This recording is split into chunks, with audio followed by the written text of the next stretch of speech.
Please subscribe and like.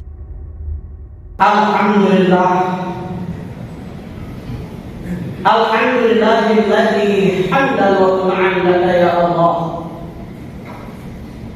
Salatan wa salaman mutazzimaini daimatan ya Rasulullah. Asyhadu an la ilaha illallah wahdahu la syarika lah. Wa asyhadu anna Muhammadan abduhu wa rasuluh. Allahumma shalli wa sallim ala Muhammadin wa ala alihi wa sahbihi ajma'in. Amma ba'du fa ya ayyuhal hadiruna al-kiram, usikum wa iyaya bittaqwallah faqad fazal muttaqun. Allah Ta'ala fi Qur'anil Karim. Na'udzu billahi samii'il 'aliim minasy syaithaanir rajiim. Bismillahirrahmanirrahim. Wabtaghi fima ataakallahu daral akhirah wa la tansa nasibaka minad dunya wa ahsin kama ahsanallahu ilaik wa la tabghi fasadan fil ardh innallaha la yuhibbul mufsidin. Qala Rasulullah sallallahu alaihi wasallam, kun fid dunya ka'annaka gharib aw 'abir sabil. Sadaqallahul azim wa sadaqallahul karim.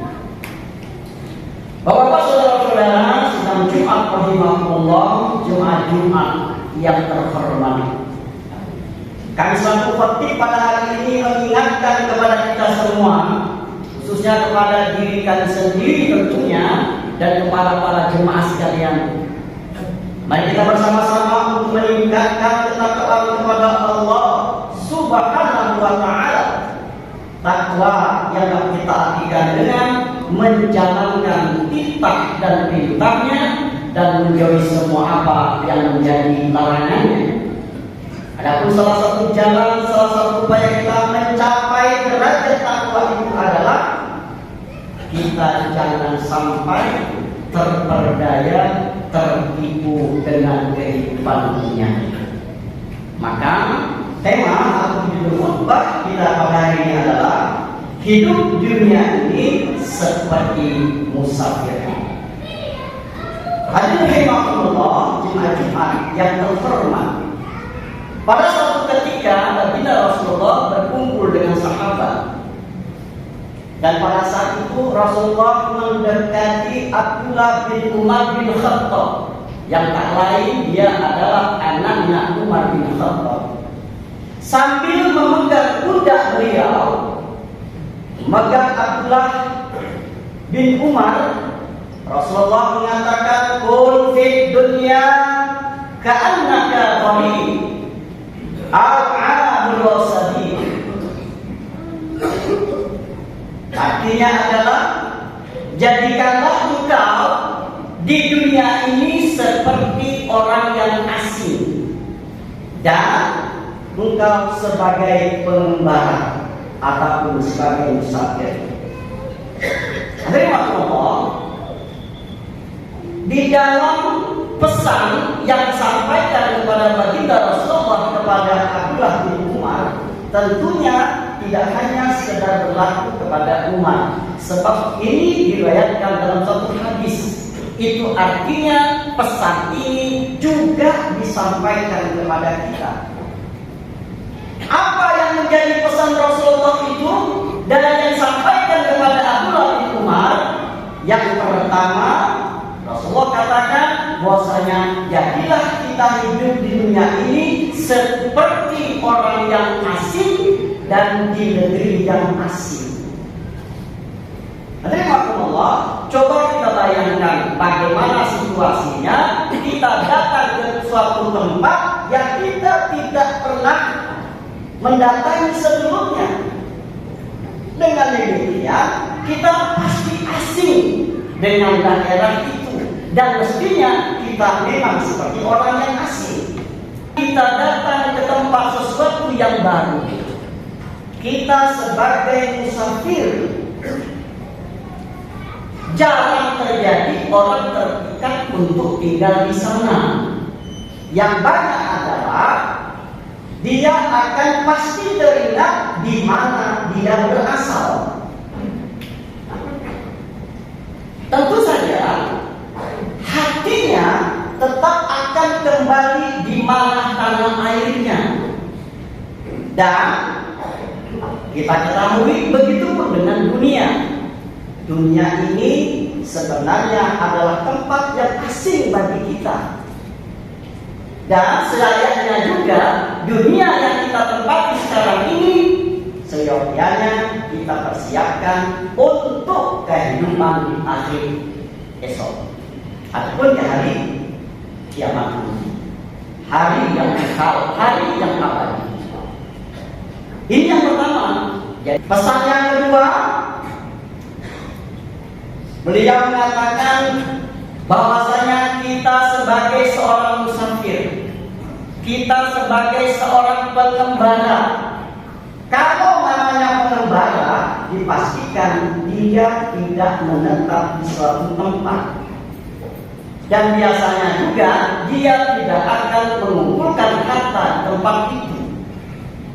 Kalaupun ada, apakah itu rumah, kendaraan, sawah, tanah dan sebagainya, dia menganggap itu sebagai satu titipan yang pada suatu saat nanti Allah akan mengambil titipan tersebut, cepat atau lambat, suka ataupun tidak suka.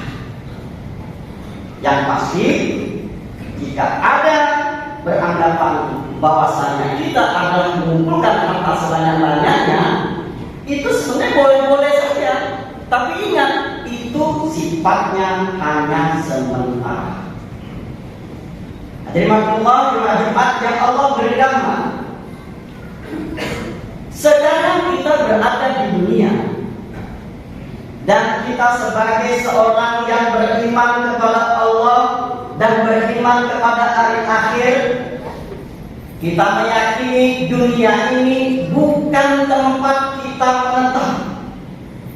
Kita tahu ada tempat menetap yang kekal abadi, itu adalah alam akhirat, yang pada akhirnya kita akan masuk di antara dua, surga atau neraka.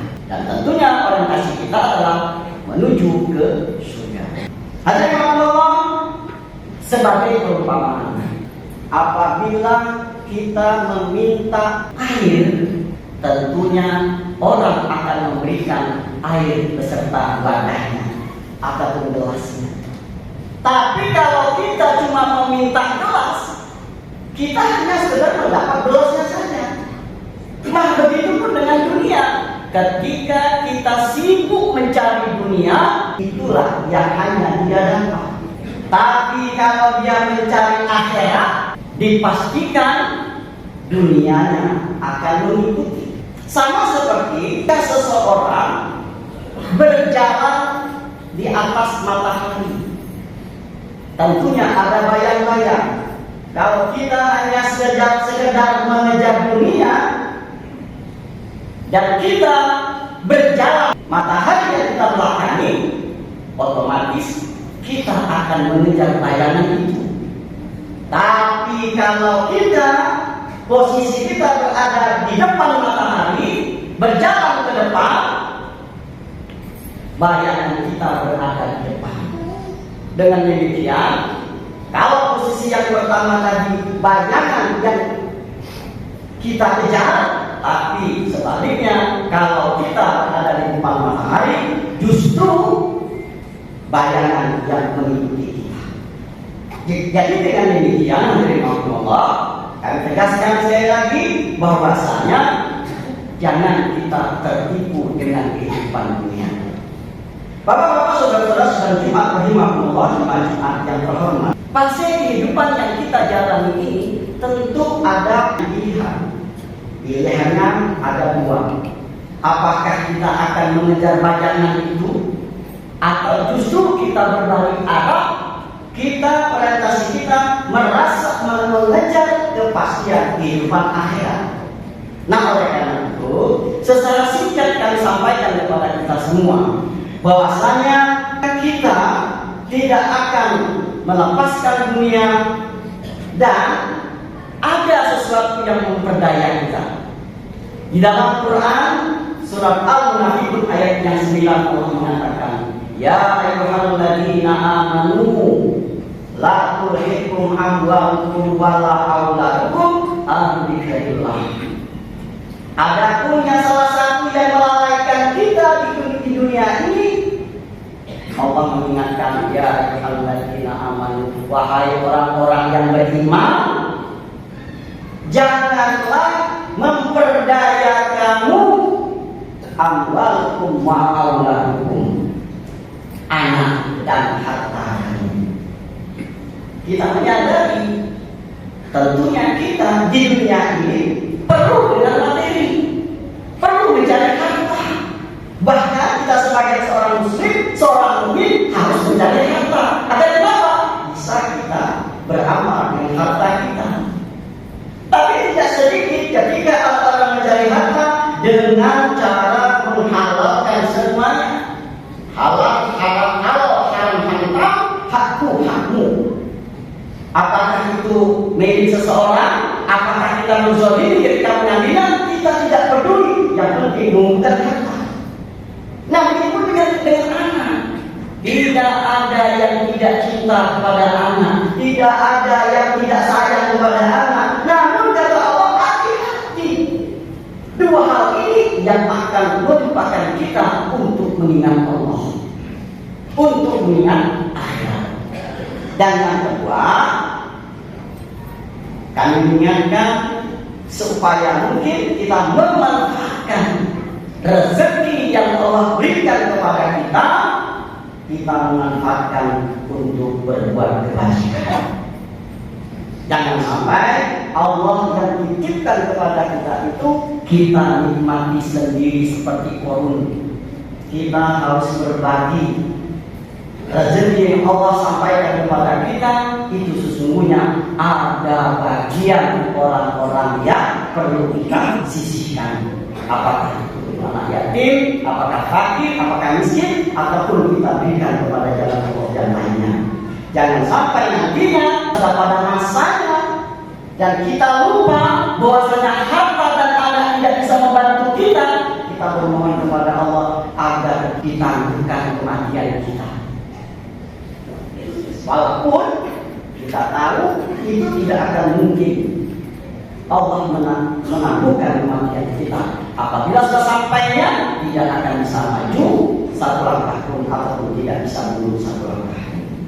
Dengan demikian, apabila kita memahami bahwasanya yang melalaikan Allah dengan hal ini, insya Allah kita akan lebih waspada lagi. Sebab kita mengingat ini adalah kehidupan dunia yang mana kita akan menuju kehidupan akhirat.